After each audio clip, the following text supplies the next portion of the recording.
Okay guys, welcome back. Today we have a little bit of a how-to video.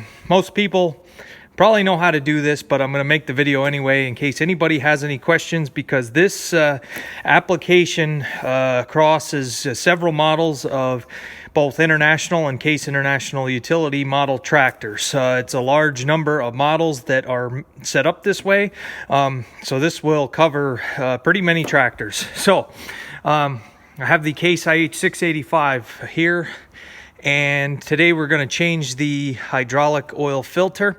It's not a huge project, it's not major, but I figured I'd just do a step-by-step because it's a little different. It's not a spin-on, it's a cartridge that goes into a housing. So let me just do the walkthrough. The first thing you should do is to take this plate off here where your parking brake is, just because it gives you a little bit better access to see what's going on.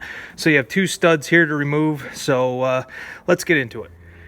Okay, the shield's removed, and on mine, they are metric. They're 10 millimeter. You need a 10 millimeter wrench to get them off. There are three. There should be three on yours. Mine, one of them is broke off, so I just had to take two studs out. But anyway, as far as the filter location, it's going to be on the left side of your tractor, usually on the same side as the parking brake. But it's right inside this canister here. So you see, removing that shield really makes it a little bit more accessible for you to get at. You can also access it from underneath. So you're going to need yourself a bucket, because there's going to be some oil that's going to come out of there. So we got a bucket under there. The next thing is basically you need an adjustable wrench. That's all I use. And get this parking brake out of the way. Just take the nut off the end of the canister. I'll try to show you the location of that here.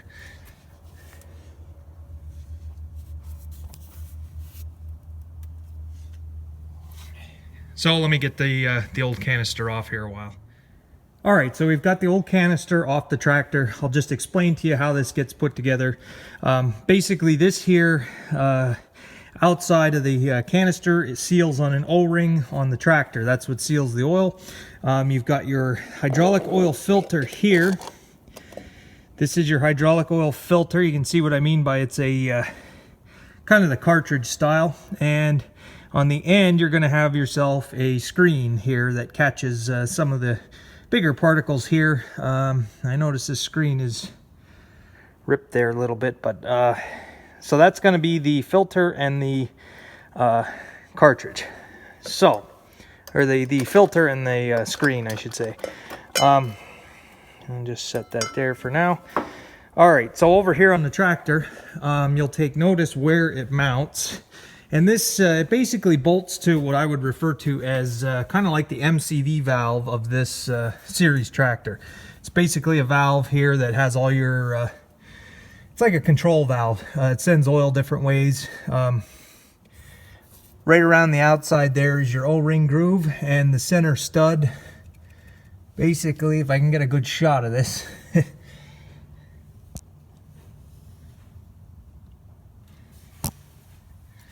So you'll get a little bit of oil that comes out of there. It does stick itself fast. You just loosen the nut, take it back a little bit, and then you can just take a block of wood and tap on it, and it's like spring loaded with this screen on here. So now what I want to do is clean the screen and clean the inside of the canister. There's a little oil in there I want to dump out, but I can see some particles in there. So this is the cleanup phase of this project. All right, so depending on the maintenance history of the tractor, there could be a little sludge down in around here. It pays to clean out the inside with a rag, just wipe it out. This one wasn't too bad, and it wasn't a big emergency with the screen that goes in. It was just out of the groove, so I stuck it back in the groove and just pinched it back into place. So we're good there. The third thing is you want to pull your bolt right out. Take that center bolt right out, because you'll notice there's an O-ring on there. And if you buy the filter kit here, now this is a Baldwin filter kit. I'll give you the number here. If anybody needs to order one, this should be for $685 here. You'll get a large O-ring to go back in that groove on the tractor, and you'll also get two smaller ones, and you only need one, I think, for this application. So we want to replace this O-ring, put it back in, then we can put our filter in and replace the O-ring on the tractor. So let me get some progress made here, and I'll keep updating you guys on the next step. Okay, so we got the O-ring replaced on the center bolt here. Here is the filter itself. There is no front or back with these. They're the same whether you put them in this way or this way. So it really doesn't matter. So we're just gonna set this here. You take your screen that you had cleaned back and put it here. Just push it in. So there it's in the housing, and there's mosquitoes out today. So basically it's just a matter of putting it back in here and then put it on the tractor. But we want to replace this O-ring here in the tractor groove itself. So let's get that done. All right, so your best bet is to get yourself an O-ring pick.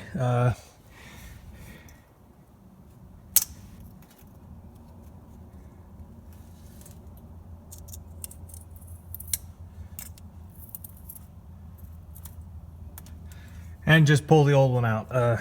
Very simple. Now I usually get a rag now and clean that groove real well before we put the new one in. All right, and I'm gonna say that you probably don't need to change that O-ring every year. If you change your filter every year, it's not totally necessary to replace it every single year.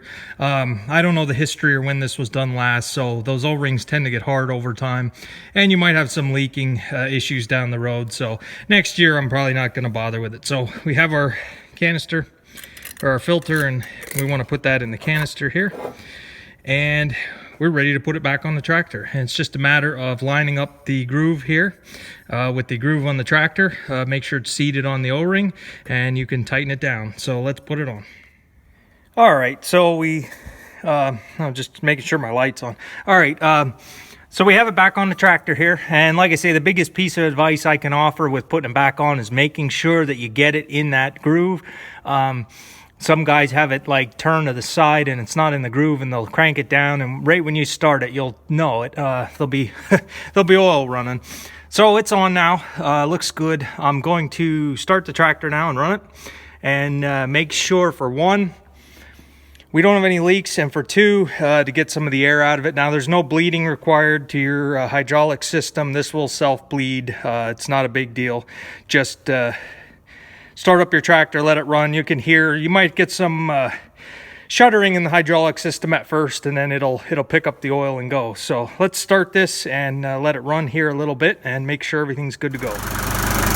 All right, so we have our smoky D239 engine running here, and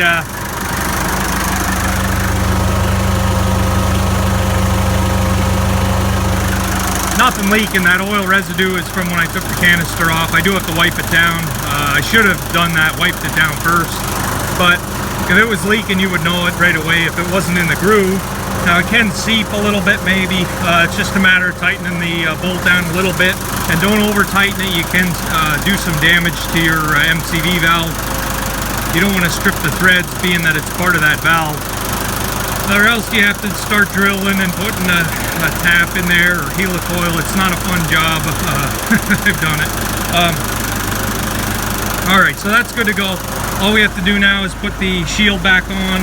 This shield with the two bolts there, and this tractor should be done. I have changed every single filter on it now. I still have to do a video on bleeding the brakes, and I don't need to bleed the brakes anymore. For whatever reason, it picked up the oil, and all of a sudden it just started working from sitting, and all I had to do was keep pumping the pedals, and I have brake, but I'll still do the video on the brake bleed because I know I have some guys interested. So we'll work on that, and this tractor should be fully serviced. I want to do a video. I have to do the hydraulic filter on the 986, so I will get a video together on that very shortly.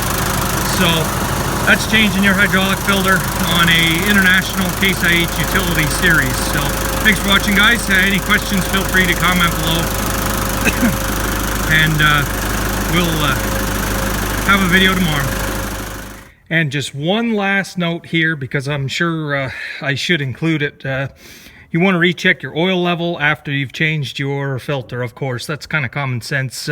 Basically, this pain in the butt dipstick here that you're always pulling out with your feet and always hitting with your feet, and it's always up.